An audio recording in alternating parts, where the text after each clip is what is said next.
നമസ്കാരമുണ്ട് പ്രിയ മിത്രങ്ങളെ. നമുക്ക് ഇന്നത്തെ കഥ ആരംഭിക്കാം. ഇന്ന് ഞാൻ പറയാൻ പോകുന്ന കഥയിലേക്ക് എന്റെ എല്ലാ സുഹൃത്തുക്കളെയും സ്നേഹപൂർവ്വം സ്വാഗതം ചെയ്യുന്നു. എന്റെ പേര് ഹേമ. വിവാഹിതയും 2 കുട്ടികളുടെ അമ്മയുമാണ്. ഭർത്താവ് പ്രമോദേട്ടൻ ഗൾഫിലാണ്. ഞാൻ ടൗണിൽ ഒരു ചെറിയ തയ്യൽക്കട നടത്തുന്നു. ഭർത്താവിന്റെ വീടിന് കുറച്ചു മാറി ഞങ്ങൾ കുറച്ച് സ്ഥലം മേടിച്ച് അവിടെ വീട് വെച്ചാണ് താമസം. ഭർത്താവിന്റെ വീട്ടിൽ അച്ഛനും അമ്മയും ഒരനിയനും ഉണ്ട്. എന്നും രാവിലെ കുട്ടികൾ 2 സ്കൂളിൽ പോയി കഴിയുമ്പോൾ ഞാനും കടയിലേക്ക് പോകും. ചെറിയ കുട്ടികളായതുകൊണ്ട് അവർ സ്കൂളിൽ നിന്ന് വരുന്നതിന് മുമ്പ് തന്നെ ഞാൻ കടയടച്ചു തിരിച്ച് വീട്ടിലും എത്തും. അങ്ങനെ ഒരു ദിവസം ഞാൻ എന്റെ സ്കൂട്ടറിൽ കടയിലേക്ക് പോകുമ്പോഴാണ് പകുതി വഴിയിൽ ചെന്നപ്പോൾ വണ്ടി അങ്ങ് നിന്നത്. എങ്ങനെയൊക്കെ നോക്കിയിട്ടും വണ്ടി സ്റ്റാർട്ടാകുന്നില്ല. എന്തു പറ്റി? ഒരു പിടിയും കിട്ടുന്നില്ല. ഇന്നലെ പെട്രോൾ അടിച്ചതുമാണ്. ഞാൻ വണ്ടി സൈഡ് സ്റ്റാൻഡിൽ വെച്ച് അവിടെയും ഇവിടെയൊക്കെ നോക്കി. നോ രക്ഷ. അപ്പോഴാണ് ഞങ്ങളുടെ വീടിനടുത്തുള്ള ഷാജഹാനിക്ക ജോലിക്കാരെ കൊണ്ടുവിടാനായി കാറിൽ ആ വഴി വന്നത്. ഇക്ക കാർ എന്റെ അടുത്ത് നിർത്തി. എന്തു പറ്റി ഹേമേ? ഇക്ക എന്നോട് ചോദിച്ചു. ഞാൻ ഇക്കായോട് കാര്യം പറഞ്ഞു.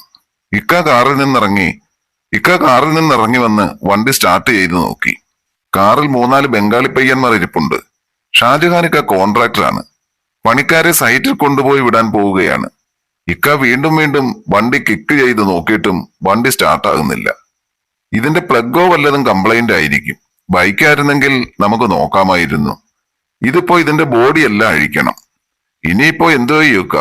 ഞാൻ ചോദിച്ചു.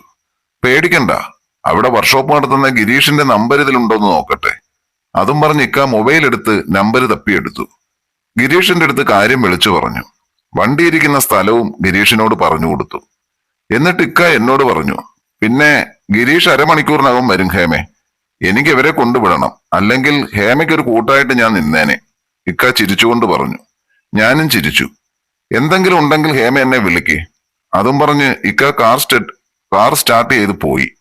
ഞാൻ ആലോചിച്ചു, ഷാജഹാനക്കായി കാണാൻ നല്ല രസമുണ്ട്. നല്ല വെളുത്ത ശരീരവും ആ കട്ടി മീശയും ഇക്കായെ കാണാൻ ഒരു പ്രത്യേക ആകർഷണമായിരുന്നു. ഇടയ്ക്കൊക്കെ എന്റെ കടയിൽ വരും. ഞങ്ങൾ ഒരുപാട് സംസാരിച്ചൊക്കെ ഇരിക്കും. അങ്ങനെ ഓരോന്ന് ആലോചിച്ചുകൊണ്ട് നിന്നപ്പോഴാണ് ഒരു പയ്യൻ അങ്ങോട്ടേക്ക് വന്നത്. ഷാജഹാനിക്ക വിളിച്ചു പറഞ്ഞ വണ്ടിയാണോ ഇത്? അവൻ ചോദിച്ചു. ആ അതെ. അവൻ എന്നെ ഒന്ന് നോക്കി. ഞാനൊരു സാരിയാണ് ഉടുത്തിരുന്നത്. ഒരു ചുവപ്പ് കളറിൽ സൈഡിൽ ബോർഡറുള്ള ഒരു സാരി. അവൻ എന്നെ അടിമുടിയൊന്ന് നോക്കി. അവന്റെ ആ നോട്ടം കണ്ടപ്പോൾ എനിക്ക് ദേഷ്യം വന്നു. മുട്ടയെന്ന് വിരിഞ്ഞില്ല. അവന്റെ ആ നോട്ടം കണ്ടില്ലേ?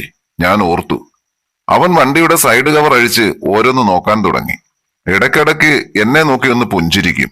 ഞാൻ മൈൻഡ് ചെയ്യാതെ എങ്ങോട്ടെങ്കിലും നോക്കി അങ്ങനെ നിൽക്കും.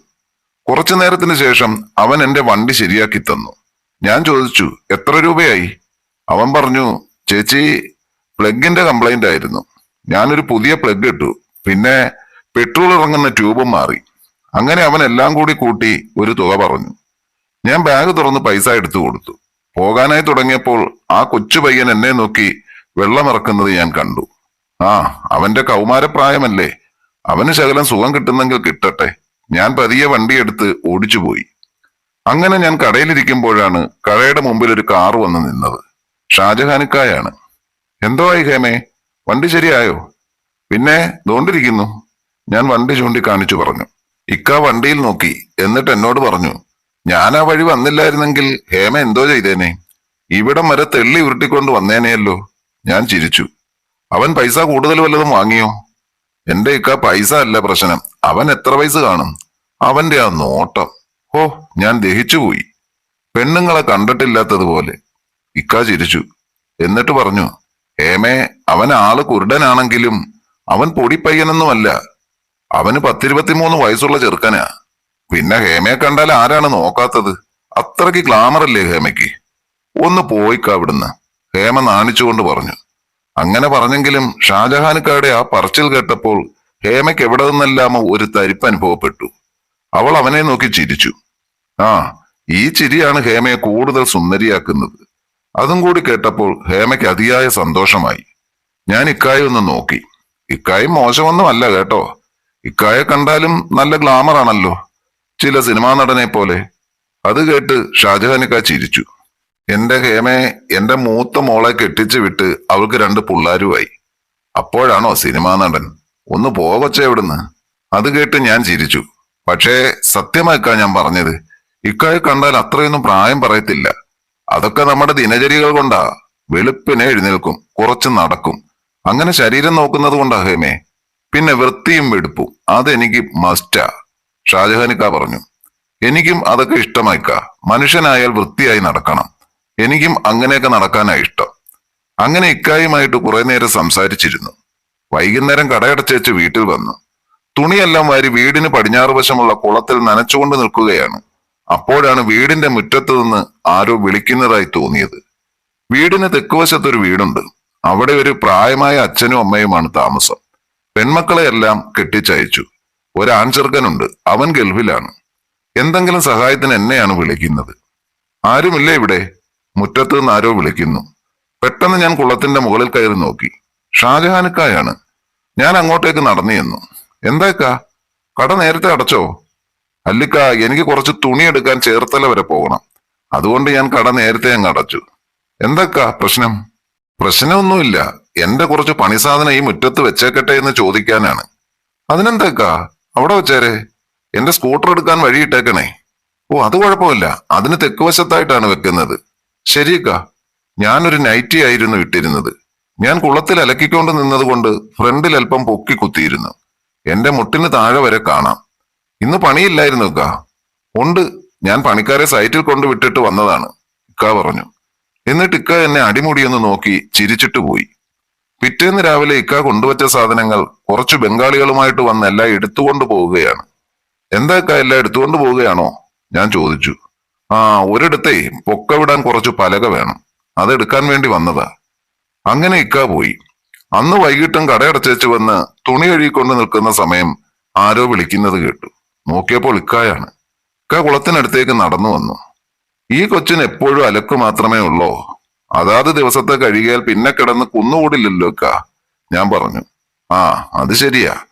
നനഞ്ഞു നിൽക്കുന്ന എന്നെ ഇക്ക സൂക്ഷിച്ചു നോക്കുന്നുണ്ട്. അത് കണ്ട് എനിക്ക് ചിരി വന്നു. എന്താ ഇങ്ങനെ നോക്കുന്നത്? ആദ്യമായിട്ട് കാണുന്നത് പോലെ. ഏയ്, ഒന്നുമില്ല. അന്നെ ഇങ്ങനെ കണ്ടാൽ ആരാ ഒന്നും നോക്കാത്തത്?